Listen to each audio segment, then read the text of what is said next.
నాకు సరైన న్యాయం చేయాలి. నా ఆస్తులు, బంగారము, నా పొలము నాకు ఇప్పియాలి.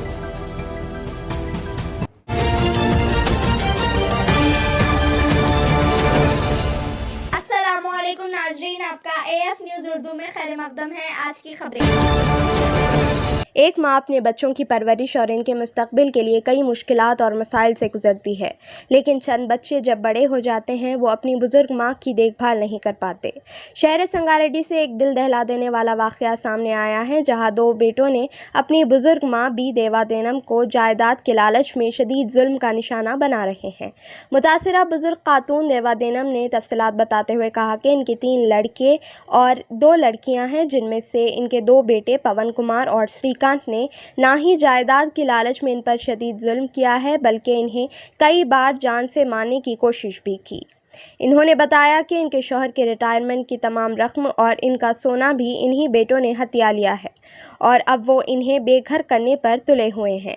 इन्होंने कहा कि इन्होंने अपनी जान बचाने के लिए एक ओल्ड एज होम में भी पनाह ली, लेकिन इनके बेटे वहां भी पहुंचकर इन्हें हरासा कर रहे हैं और धमकियां दे रहे हैं।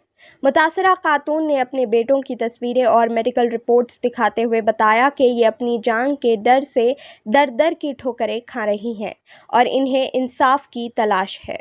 इन्होंने बताया कि बढ़ती उम्र की वजह से बीमारियों में मुब्तला है और इनके इलाज के लिए भी कई खर्चा होता है।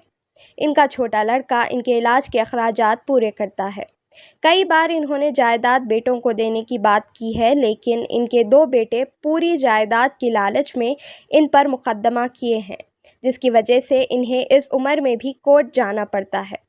इन्होंने कहा कि सीएम रेवंत रेड्डी के नए जीओ जो वालिदैन की देखभाल के बारे में हैं, इसे टीवी पर देखकर इन्होंने कलेक्टरेट आने का फैसला किया।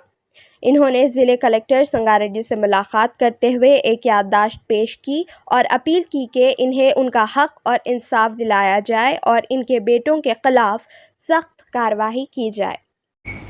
నా పేరు దైవాధీనం అండి. బీవే దైవాధీనం నా పేరు. భర్త పేరు పుండరీకం, బి పుండరీకం. నాకు సంతానం 5, 3 మగ పిల్లలు, 2 ఆడపిల్లలు. అయితే 2 మగ పిల్లలు నాకు అరాచ్మెంట్ చేస్తున్నారు. శ్రీకాంత్, పవన్ కుమార్, శ్రీకాంత్ ఇద్దరు కలిసి చేస్తున్నారు నన్ను.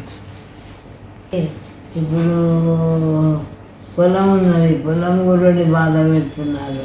ఉన్న ప్లాట్లు తీసేసుకున్నారు. అట్టు నన్ను కాదని నేను ఉన్నవి కూడా తీసేసుకున్నారు ఇద్దరు. మరి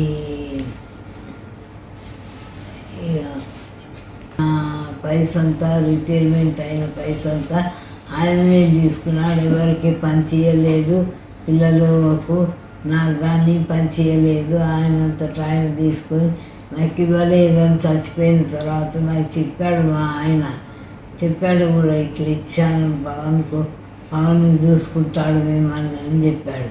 చూసుకోకుండా చచ్చిపోయిన తర్వాత నాకేమి ఇవ్వలేదు, నాకు తెలియదు అని చెప్పేసి అలాట్మెంట్ చేశాడు. నన్ను చంపడానికి ప్రయత్నించాడు. ఒకరోజు గ్యాస్ తీసుకొని ఇట్లాగే పైసల విషయంలో కొట్లాట వచ్చింది. పైసల విషయంలో కొట్లాట వస్తే ఆ పైసలు నేను ఇవ్వను. అప్పుడు అంతకుముందు బాగానే ఇచ్చాడు డబ్బులు అన్నీ నేను చేసినప్పుడు. నా దగ్గర లేవు అనే వరకు నన్ను హత్యా ప్రయత్నం చేయడానికి గ్యాస్ దగ్గరికి తీసుకుపోయి గ్యాస్ అది పైపు విప్పడానికి ప్రయత్నించే వరకు ఈ వేలు కట్ అయింది కొద్దిగా. కట్ అయ్యి రక్తం కారుతుంటే అప్పుడు పక్కోళ్ళు ఆడవాళ్ళు నేను వదిలిపెట్టా, ఏడ్చా బాగా.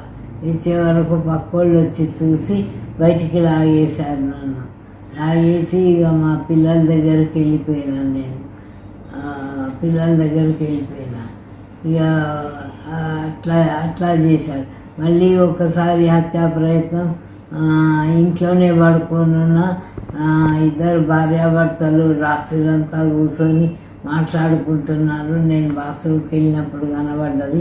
ఇక వాళ్ళని చూసి నేను గొల్లెం పెట్టుకున్నా, పడుకుంటే వచ్చి దర్వాజాలు కొట్టారు. తెల్లని దాకా దర్వాజా తీయి మాకు అవసరం ఉంది, తీయి అని అంటే తీయలేని. ఆ రోజు కూడా హత్యా ప్రయత్నంకు కత్తి నూరుతున్నాడు. రూమ్లో కత్తి నూరుతుంటే ఇద్దరు భార్య కూర్చున్నది, అక్కడ ఆయన కూర్చున్నాడు. ఇద్దరు కలిసి కత్తి నూరుతుంటే నాకు ఆవాజ్ వచ్చింది. మా ఆయన కత్తి ఉండే అంతకుముందు. ఆ కత్తి నూరుతుంటే నాకు ఆవాజ్ వచ్చిపోయి తొంగి చూసి అమ్మో ఇక నా పని అయిపోతుంది అని చెప్పేసి వేసుకుంటూ బాత్రూమ్ కూడా పోలేను. ఇంట్లోకి వెళ్ళిపోయి గొల్లెం పెట్టుకొని పడుకున్నా. ఇక ఆ రోజంతా తెల్లారి ఆయన లేచి బయట పోయేదాకా కూడా బయటికి వెళ్ళలేదు. దర్వాజా తీయలేదు, వాడు ఎంత కొట్టినా కూడా తీయకుండా. ఇక అప్పుడు ఏం చేసినా నాకు రాత్రి అంతా ఏడ్చుకుంటూ కూర్చున్నా. ఏటో నాకు బీపీ షుగరు ఎక్కువైపోయింది.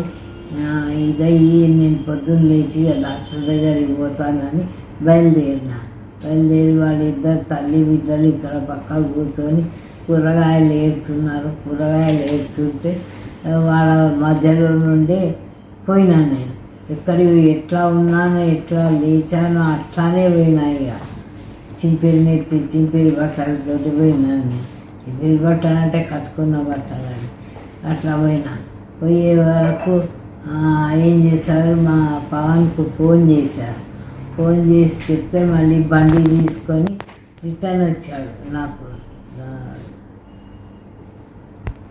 చేస్తలేక వీళ్ళ బాధ భరించలేక నేను ఓల్డేజ్ హోమ్కి వెళ్ళాను. ఓల్డేజ్ హోమ్ కూడా వచ్చి హరాస్మెంట్ చేశాడు. నన్ను ఇస్తావా లేదా అని 30 తులాల